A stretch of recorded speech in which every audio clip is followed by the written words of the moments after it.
Okay, there it goes. All right, so thank you for having us, Dr. Dixon. I'm Virginia Parker. I'm the proud principal at Schenck Elementary. I'm Lisa Morales. I'm assistant principal at Schenck Elementary. Can you guys brag on yourself a little bit? Sure, I will brag on Lisa all day. Yeah, do each other. So when Dr. Dixon asked me to present, I immediately went to Lisa and said, hey, you want to present with me? And she said, sure. Didn't know where, why, what, nothing. She just said yes. So I said, all right, let's present together. And really this work that we're showing you today, this presentation, we do this every single day. We live observations. We live in the classrooms. It's just what we do. So we'll just get started right away. Classroom observations, enhancing teaching and learning, and that's really what it's about. Observations should be done not as a gotcha. We never go into the classroom to look for what's not working. That's part of it, right? But we always go into a classroom first and foremost to find the good, because 99% of the time you will find good. Some classrooms, not gonna lie, you gotta look for the good, but most classrooms you will find the good. And then going beyond that, it's about how do I make this teacher better? So it's about teaching and learning. So there's lots of, so the purpose, I already went into the purpose, is that me? Yeah, that's you. So it really is to create a culture of continuous learning. And it's learning opportunities not just for the observer, because we'll tell you about some observations that teachers do. So it's them learning as they go in and observe, and it's the teacher learning from the feedback that they get. And it's about sharing effective teaching strategies, really fostering that discussion, the meaningful discussion. That's where the beauty is, when you start discussing with the teacher what you saw. And there's different look-fors, and we'll talk about some of those. So a big part of any type of observation that we provide for our teachers is definitely the glows and the grows. And we usually tend to highlight the glows and as best as possible, because those are the teachers that we know will be available to be teaching other teachers. So we recognize, of course, the effective practices that they're doing, they're implementing, along with that helps our teachers that maybe are struggling a little bit. They see a good number of glows, they're gonna say, okay, well, it's gonna help me get better, and it's gonna build their confidence. Of course, we have to include those grows, even with our high flyer teachers. And what we mean by high flyers, yes, they're master teachers, but we also have some very, very effective teachers that are not identified as master teachers, but they have good teaching practices that we see daily. So even with them, we have to include a grow, because a part of being a good instructor is being able to take that feedback. Sometimes it's conversations we don't want to have, but it has to happen. So of course, we always make sure that we include some good glows and some good grows. And then it's just a matter of balancing it to where we're not just giving them all these glows and then no room for improvement. So just making sure that as instructional leaders on the campus that we're providing that good balance between the glows and the grows. So types of observations, there's all different kinds. There's some that are formal, some that are informal, some that are compliance-based, some that are more of a learning opportunity. You know about T-tests. You all get observed through T-tests. We also have calibration walks that we'll talk to you about. And who does the learning walks? We have a pretty robust coaching cycle at Schenck, and we'll tell you about that. Then we have some compliance observations. We have a huge grant. It's a TA's SAF grant, and it's $250,000 for each year for 3 years. So there's a lot of compliance issues that that come with that. And then we'll talk a little bit about ghost walks. So when we look at T-tests, I know as a teacher, when you receive the feedback after you've done your 45-minute formal, there's a process that you go through with your instructional leader right now. But as you step into this role, you really have to look at it completely evidence-based. It's a hard process to begin with, but once you get into the routine of it, it really does open your eyes as an instructional leader as to, I can't give my opinion. This has gotta be evidence-based. What did I see? This is what I saw, this is what I heard, this is what the students were saying, this is what the teacher was saying. So making sure that you're following the 4 domains within the T-test framework, the rubric, and you guys will get the 3-day training once you get closer to becoming an AP or a principal. And it's gonna be a lot of work, a lot of tedious work, but it's super helpful because it's gonna really show you as an instructional leader what your teachers should be doing. The hardest part is making sure that we're keeping within the timelines. With the campus that we have, we're so large, we have to make sure, and I'm grateful that Ms. Parker, as our instructional leader, is able to say we're done by December. So our goal is to be done with our formals by December, and that timeline is super important, but it gets us going into break like, thank God I'm done with that. Because I'm not gonna lie, this is only my 3rd year being an AP, and it gets easier, but it doesn't, because I wanna make sure that I'm really giving some good feedback. So it's time consuming. I'm not gonna tell you it takes me 10 minutes to do write up a formal observation, because it doesn't. Now, once you've been doing it longer, of course, with practice it gets easier. But there's times, and I've even told Ms. Parker, I'm like, it took me an hour and a half to write this one, because sometimes you're really looking at, what did I see?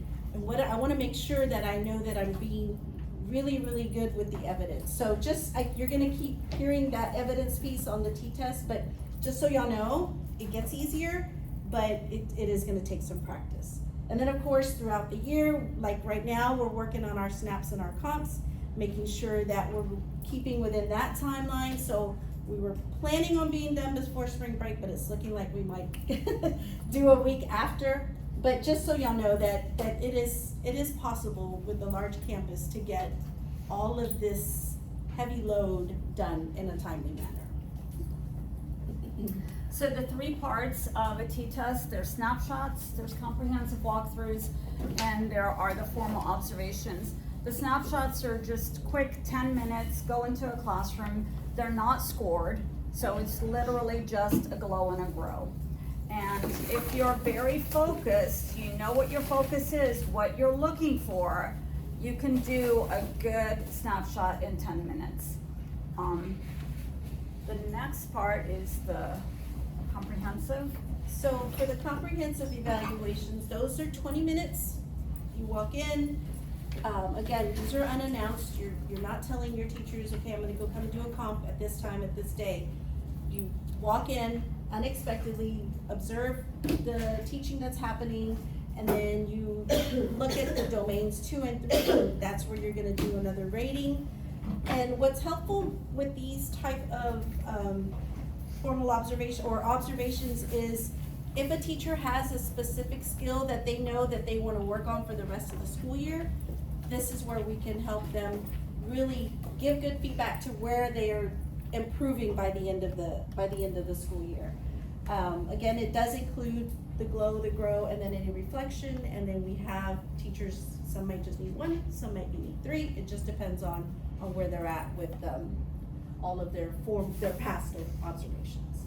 Yeah, so some teachers go between 0 and 7 snapshots that they're required to have, and that's an SAISD rule. So if you're from a different district, it might be different, because I came from Northside and we literally only had to do 1 observation, 1 snapshot. And if teachers were on an off year, just 2 snapshots. So think about it, you were only required to be in that classroom for 2 10-minute sessions a year. That is not nearly enough to give good feedback to that parent and the teacher, and to grow them. So in SAIC, teachers have between 0 and 7 snapshots a year and between 0 and 3 comprehensives. And everybody gets a formal observation every single year. So I personally like the comps better. yeah, I like the snaps better. Yes. I have a question. Uh-huh. When you are doing the comprehensive evaluations and you have a skill that a teacher wants to work on, can they request that you come do that comprehensive during a certain lesson, or does it have to be announced? Our comprehensives are not announced. Okay. Now, I would have that conversation with the teacher Yeah. because I want to grow teachers. And if they're working on a specific skill and they say, can you come and watch me do this? I would absolutely. You want to put in the work? Yes, I'm gonna come and help you. So yeah, it doesn't have to be, and our walkthroughs, none of them are announced. But it certainly could be. And then formal observations.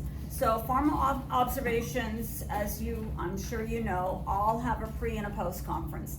If you're getting a formal observation and your appraiser is not conferencing with you before and after, they're not doing it right. Because that's really where, especially the post conference, is where you're gonna grow. Because that's where the appraiser is talking to you about that's where you will be talking to the teacher about their observation and giving them the feedback, right? And growing them. It's 45 minutes is the minimum time. I always schedule myself an hour. Because sometimes you're looking for something specific, you don't see it in that 45 minutes. If you're appraising somebody in middle and high school, you're gonna wanna do it longer because their blocks are a little bit longer. So keep that in mind. And really, it's part of the MTI, and really it is that structured feedback. I work, just like Lisa, I spend a lot of time on my formal observations. And I've tried doing them on campus, never works. So when I schedule my observations, I always schedule my pre-conference, my observation, my post-conference, already scheduled. I don't say, oh yeah, we'll schedule that after. No, they're already scheduled. And I always give myself the weekend. Not that I'm encouraging you to work on the weekend, but I always give myself the weekend to do, to write up that observation. Because I wanna do it on Saturday morning when my brain is fresh and I don't have all the other issues that happen on campus, and really where I can give that formal observation its due. So I do still, after, 8 years with T-TEST, spend a lot of time on those. Okay, so calibration walks. This is fun. What this entails is, as a campus leadership team, we are able to walk into classrooms. Now these, within the campus leadership team, we do schedule them. So like within us, we're gonna say, okay, we're gonna walk into these classrooms with these teachers, maybe we'll pick a particular grade level, and that's how we decide on what we will do and what we're looking for. We come up with our look fors, we come up with, what the teachers, and we'll have those conversations with our teachers during PLCs. Okay, during some walkthroughs, these are gonna be some look fors. Again, like Ms. Parker said, not for gotchas, but just so we can see some good instructional practices happening. So we've created this form as a team, and it consists of our, it's called Gleam. So last year we were able to take a whole bunch of teachers, including our specials, including our GEC team, and yes, they got paid for it, but it was a really good learning experience for them. So with that, we wanted to make sure that practice was gonna be seen on campus through us with the leadership team, so they created some promising practices. So anytime we go into an observation, we include their promising practices that they came up with. As a grade level, they came up with these promising practices. Then we would look for trends, grade level trends. Okay, we went to 5 first grade classrooms, this is what we saw, this is what we noticed. Everybody was had these type of trends happening in their classrooms. And of course, we include the glows and the grows. We also include the HQMI material that's being used, if it's Amplifier, if it's iReady. And then we also include some reflection questions. So this is really good for us because, again, we get to communicate with each other what we're seeing. It also happens that our ICs are involved in this process too, and it's very helpful for them because they are able to help us with that whole coaching cycle as well. So when we look at this, we want to make sure, again, it's evidence-based, but we're providing them with some really good feedback. That way they can see, okay, well, what do we need to do as a grade level? And once they get because we do a quick turnaround. I mean, if we're going into their classrooms on Thursday, by Friday, they're seeing exactly what we came up with. And that's super important because they want it. Sometimes we may have teachers that are like, oh my gosh, that was the worst day ever. I can't believe you saw what you saw. And we're like, hey, but this is also what we noticed.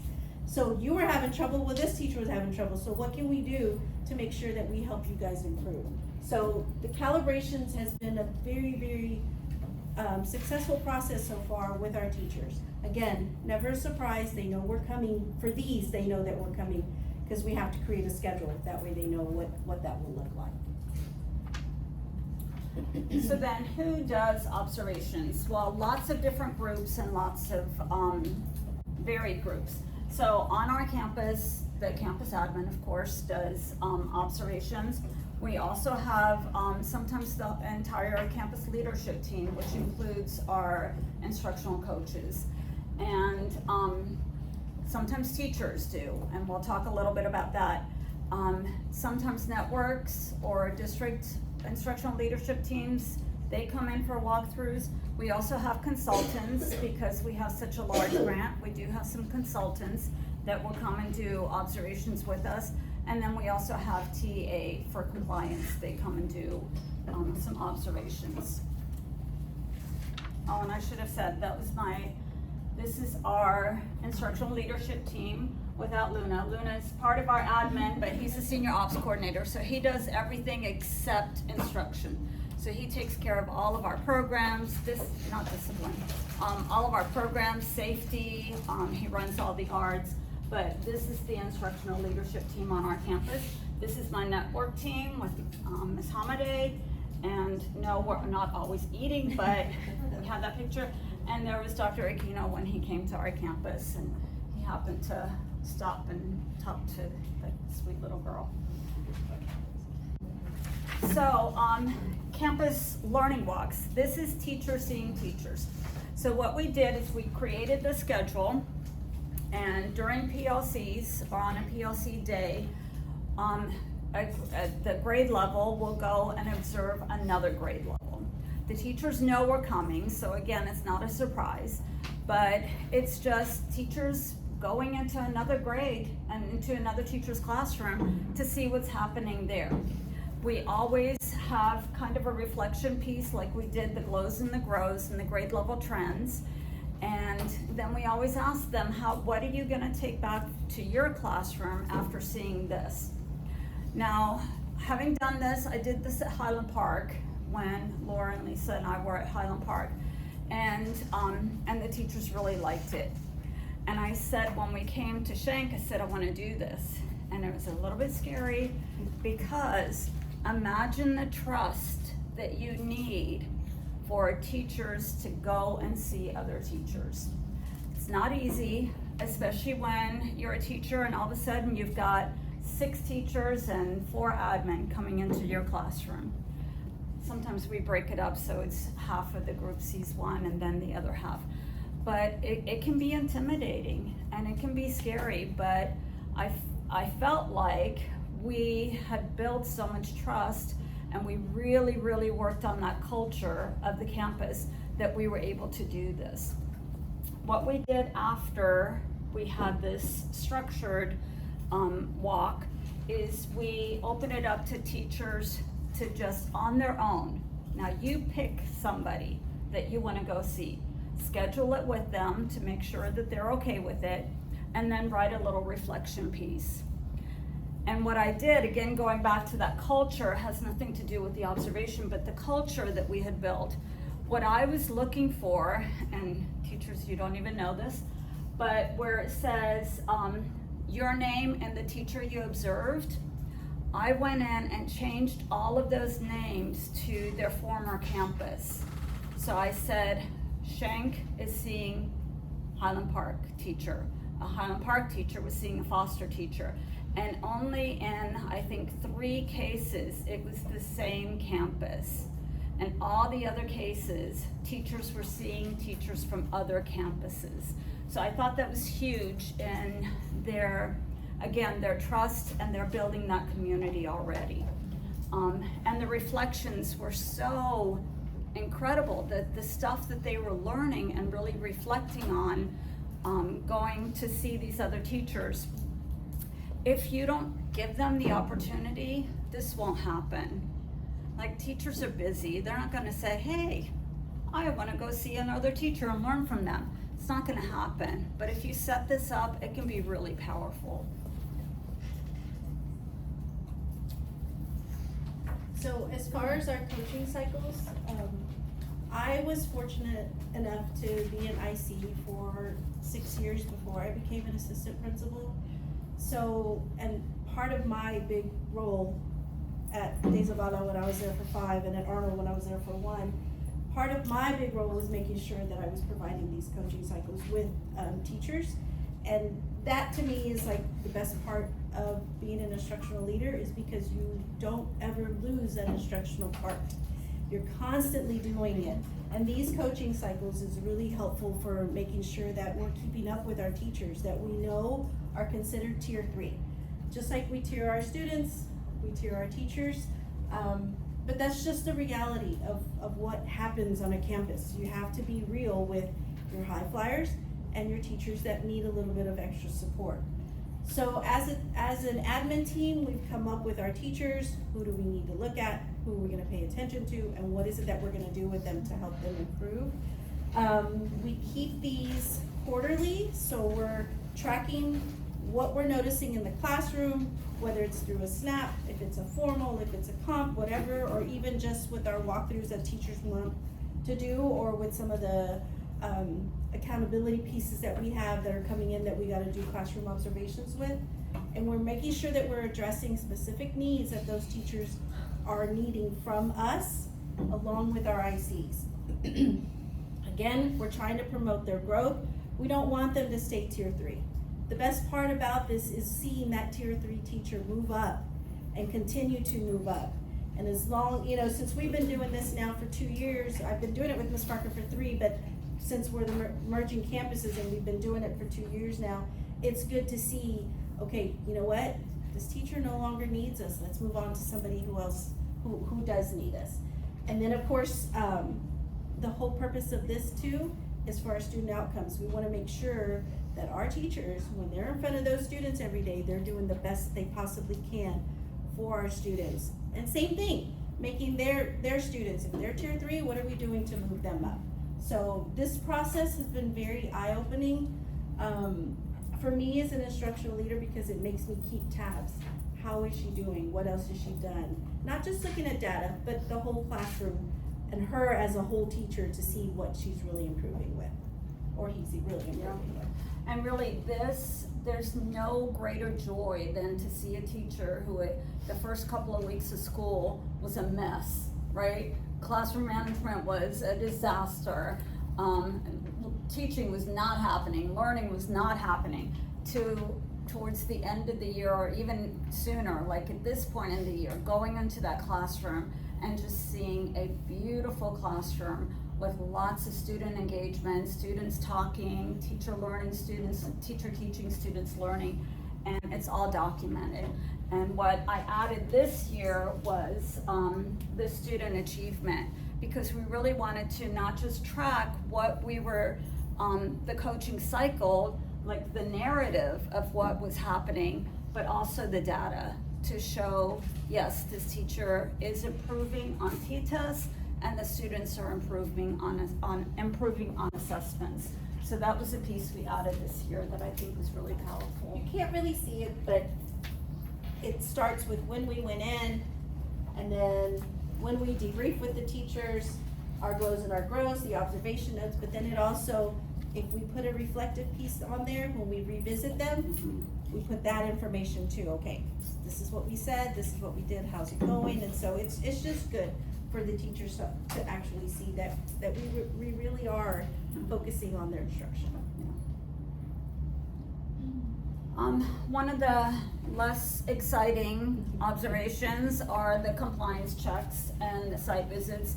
So this is the tool that we use when TA or the Maya consultants that we're working with, when they come into the classroom. So really it's just a checklist. Are they using the HQIM? Do they have their, are they proficient in research-based instructional strategies? What are the teacher practices? It breaks it up into math and reading, instructional pieces, and it literally just is a checklist. But we have to do it for accountability. The state wants to see, they're giving us all this money, are they actually implementing the HQIM with fidelity? And that's how we check it. So Ghost Walks, have you guys heard of Ghost Walks before? No? So this is a completely different way of really paying attention to the campus culture. That's what's important about this piece, because you walk into a campus that's empty, and you might just walk down the hall and say, okay, let's check this classroom out. You walk in, you look around, pay attention to the desk. Are they in rows? Are they in groups? Are they in, singled out? What's happening there? Also, what's on the walls? What does the classroom look like? Does the classroom look inviting? And for us, we were able to do this last year before we merged. We visited the campus, actually walked through it, and it's amazing how just walking in the doors, you feel something. And so we noticed that, and it might have been because the campus that we're at now, they were closing. They were completely closing, and here comes all these people into this new school. So it was a different kind of environment. But it's the reality of what happens in a big district like ours. Did we want it to happen? No. But doing a Ghost Walk can give you a lot of information about the culture of the campus, but also what's happening in the classrooms, okay? Because sometimes you can tell this classroom has been working. Look at everything they are doing. You can also see, how the teacher may feel about the kids. We have a lot of attendance incentives going on. So when we walk into classrooms and we see these prizes and these tickets for these prizes, because the students get to pick what they want, we know that they're promoting attendance, and we want to make sure that that campus, that culture in that classroom is being as positive as possible. So a Ghost Walk can give you that information. It can tell you, just one day decide as a leadership team, let's just go walk the school. Let's just go look and see what we find in our classrooms. And it can give you a lot, especially about the community of that classroom, the community of the grade level. If you walk into 4 different fifth grade classrooms and you're seeing some trends, then you know that grade level is a strong community. It gives us that information. And then of course, once we have our PLCs and we have other conversations, then we can tell what's going on with that grade level culture too.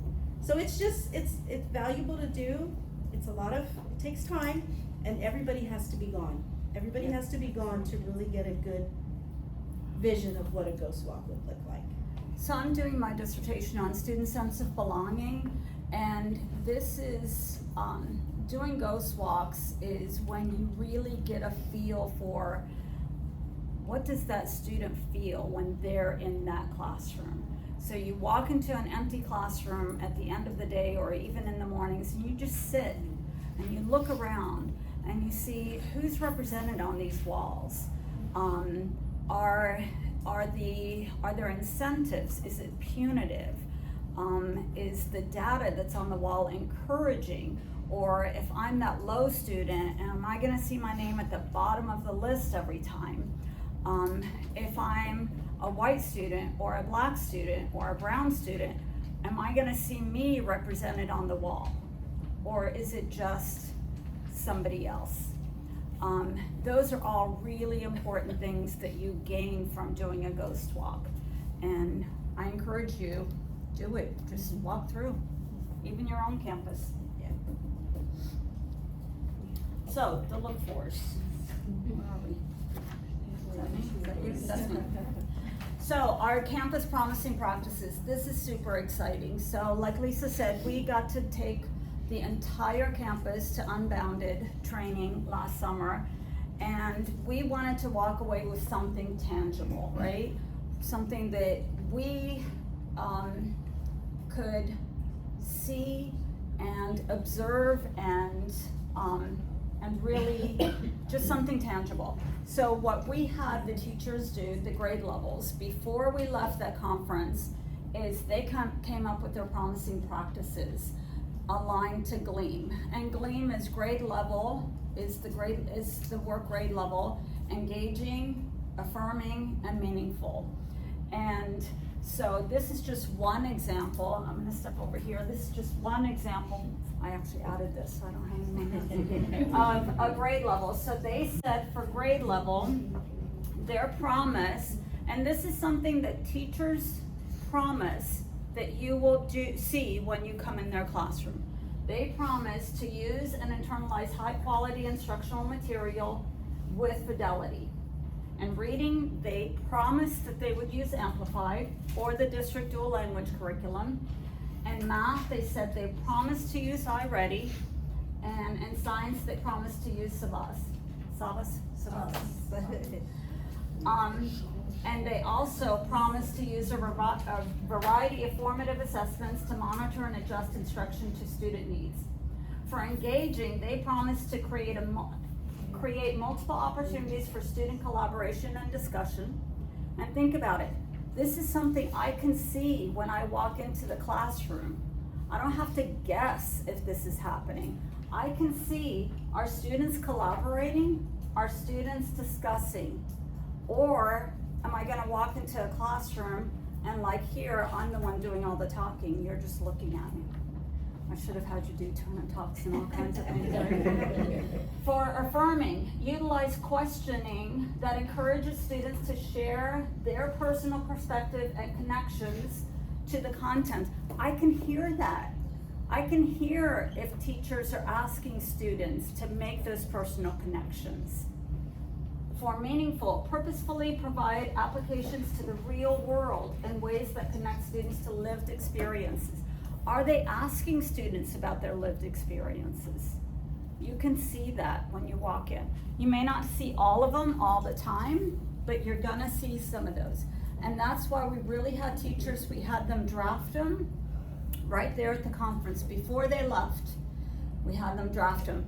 And then when we came back in the fall, we had them go back and revisit. And when we do our calibration walks, this is the first thing we look at. Are we seeing any of these things in this classroom? So I think the promising practices is really powerful. So when we look at student discourse and productive struggle, we just want to know, how are the teachers allowing the students to talk? And last year it was student discourse, teachers need to stop talking, let kids talk. And so they were getting used to it. The teachers were getting used to it when we would start to have these conversations about student discourse. And it was always one of our look-fors. Always one of our look-fors. If it was a calibration walk, if it was a SNAP, a comp, it was one of our look-fors, is student discourse. And so we wanna make sure that the teachers are releasing. I know that's hard. As some of our veteran teachers, we still see this, it's hard, they don't wanna let go. Let them go, trust them, they're gonna be fine. And so, we've also seen some teachers that have gotten really good at structured conversations. We walk into a classroom, the teacher does this chant with her hands, okay, go talk. And so they talk, but it's structured because it's A person says this, B person says this, and this is with math, and this is with iReady being new to our teachers, and she's structured it so well that the students know, if I'm A, I'm saying this, if I'm B, I'm saying this. And then they will switch roles. So when we walk into this classroom, we know we're gonna see some good structured discourse for our students, okay? And then we wanna also be able to see that productive struggle. We wanna see kids having debates, having conversations, and the teacher letting them, because again, we don't wanna let go. We're not trusting them that they're ready. And I know that with iReady, some of the pieces are a little bit more rigorous than what they were kind of expecting. And the order of it, the flow of the lesson might not be to what the teacher is used to, but that's part of that productive struggle. Let them struggle, because that's gonna help build their academic vocabulary and make them feel more comfortable with that learning. So this has been a continuous look for on our campus, and it probably will continue to be, because we wanna make sure our dual language kids are using those sentence stems. The teachers are providing the QSSA techniques that they need to help not just develop their Spanish language, but also help develop their English language, because that's why we do TELPAS. We wanna see where they're learning and growing. So this is gonna probably be a continuous ongoing piece for us, because we really think this is what's gonna help our student outcomes. And we're gonna focus some of our PD on this, because that's the other thing with observations. You go in and you see certain things and you start to see a trend. Where are we struggling as a whole? And that's where you bring in the PD. So for the academic discourse, for sure, we had PD planned, and life happens, and now we're doing STAR countdown, but we're gonna get to that academic discourse, because we have seen from our observations that there are some teachers that do it really, really well. So we wanna capture some of that and build the capacity of other teachers to be able to do that too. And that productive struggle, teachers are so afraid to let kids try. We still see them talking kids through the problem instead of let them try it and then talk them through it. But let them try it first. So that productive struggle is still a struggle. Now, lesson internalization, I feel like we beat this, what was that expression, beat a dead horse or something? We've worked a lot on lesson internalization, but we also came up with some structure for the teachers to use, because really, we're not writing lessons anymore, right? We all have HQIM, so we're not writing lessons, so we need to internalize the lessons. Now, there's lots of different ways to do this. We have a side-by-side, because this is the lesson internalization that we started last year, this protocol. And then the district came with this protocol this year, so we were showing teachers the side-by-side that this district protocol was very similar to what we're already doing. The other piece was this lesson internalization note catcher that one of our ICs came up with to help the teacher. And this is just a lesson that a teacher internalized. For me, the lesson internalization is very personal to teachers. We can't say everybody's gonna do it exactly like this, because this is how I do it, and so all of y'all have to do it like this. No, lesson internalization should be very personal. The other thing that I'm gonna say about lesson internalization is, I know some principals ask their teachers to internalize the lesson, upload it, put it in a Google Doc, or send it to them or something. I'm not that much of a micromanager. So, it works for some, it doesn't work for me. I can tell you when I walk into a classroom within the first 10 minutes if that teacher has internalized that lesson without looking at anything that they've done. Now, if they haven't, and I see that they haven't, that's when I may go over there and say, can I see your TV? Can I see, or have a conversation with them afterwards? How do you internalize lessons? How did you internalize that lesson that I saw? So, that's just something, it looks different for every teacher, but really, if you're aware of it, you can tell right when you walk in if a teacher has internalized it. But I think it's also important to give teachers different protocols, and see what works for them. Like, we have one teacher, she uses this note catcher for every lesson.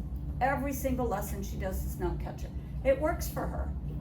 And other teachers do the little sticky notes.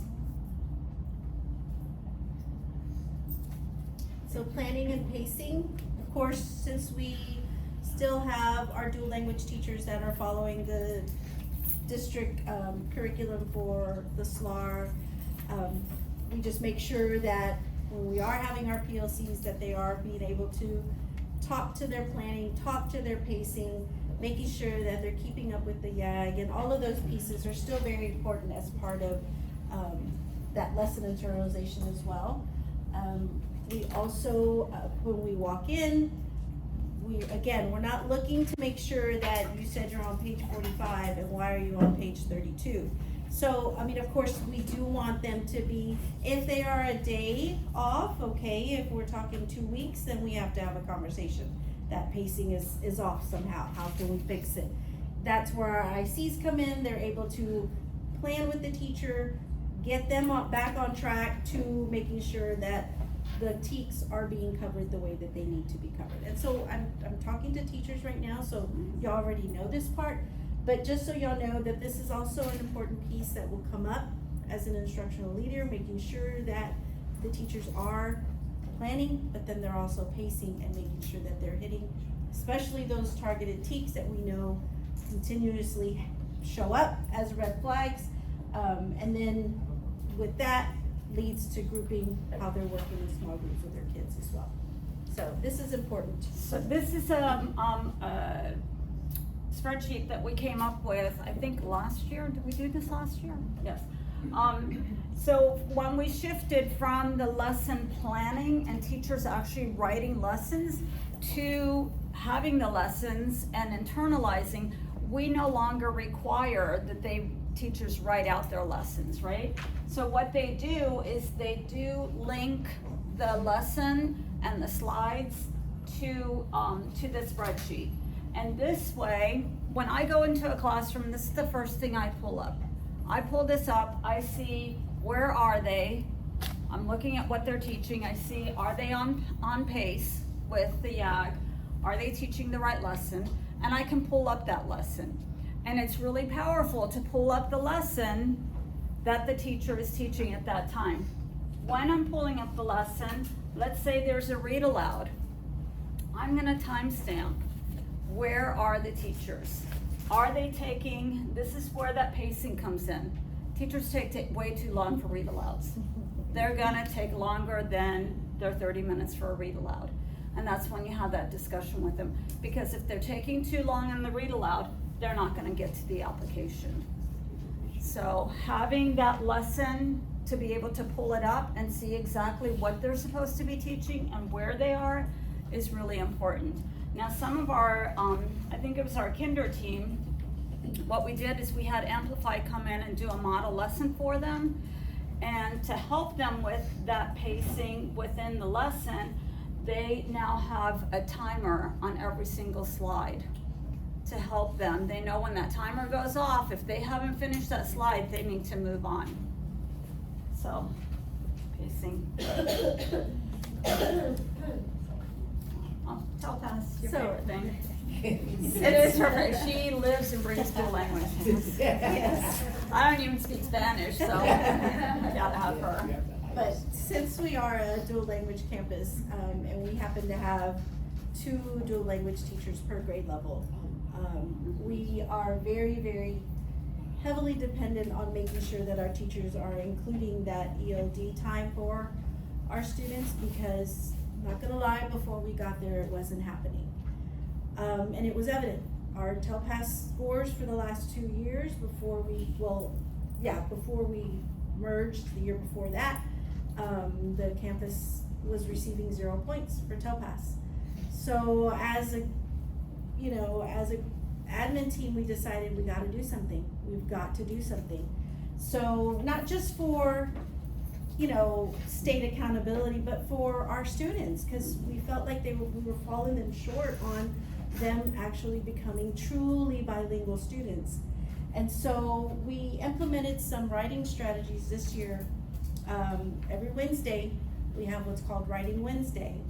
And the students practically are practicing all 4 domains within that short time that they're doing this writing strategy. It's a free write. The teachers just provide them with some type of prompt or some type of idea to get them started. But we knew we needed to do something. Because, again, that academic discourse was not happening as structured as we had planned on it. So the teachers including this, the teachers including the academic discourse, the student discourse, along with the scaffolding and the sentence stems. Now those sentence stems, the teachers, it's interesting to see our classrooms because you walk in and even if they're talking in Spanish, you hear the structured sentence, a complete sentence. And so I enjoy seeing our students doing that because that's giving them that accountability that I gotta talk. I can't just look at my partner and let my partner talk. I have to talk. Our teachers have gotten very good with including bilingual partners. So we have a stronger student who speaks well English with one that's maybe a newcomer. The teachers connect them together. Those are their bilingual partners, and they're able to really help build that confidence, but also the culture of that classroom is a lot more inviting and a lot more nurturing and safe. So we've been doing this year. We even had a presentation with our community about the importance of TELPAS, why it's so important, and how we wanted them to be involved with their students. Because a lot of the parents didn't even know what TELPAS was. So during the cafecito, we had a TELPAS meeting at the beginning of the school year. During our Hispanic Heritage Month, we had a TELPAS meeting where some of the teachers took lead in presenting some information to parents too.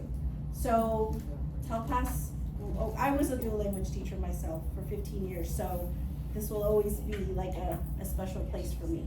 So anything TELPAS you have questions about or you're curious about, just call me. I will help you. And again, taking it back to the observations, we wouldn't have known this, what was lacking, by just looking at the scores. The scores told us something's not working, something's not right. It was because we were in the classrooms and we were seeing that the Spanish-speaking students were not speaking enough English. They didn't have enough opportunities to speak English, that we said, okay, here's what we need to do. You can't just see that from the scores. You have to be in there observing and seeing what's going on. So the last piece is the Get Better Faster. This is something, so I have 3 ICs and 2 APs. Of course, my ICs are instructional coaches. They are trained in coaching. Ms. Morales used to be an instructional coach, and Dr. Reyes, our other AP, had some coaching experience.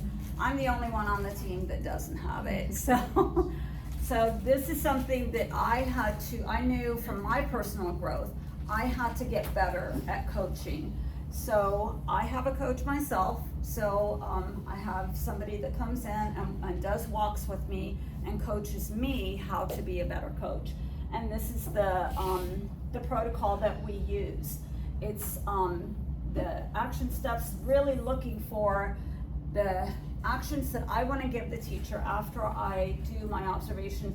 Is it observable? Is it bite-sized? Is it high leverage? Those are the 3 things that I focus on. So I always look for the glows and the opportunities for growth, questions I may have, and then this is really powerful, the what and the how. The what is, what do I want teachers to do to get better? How do I want them to do it? So going through this and the Get Better Faster, protocol has helped me to be a better coach after observing a teacher. And ta-da!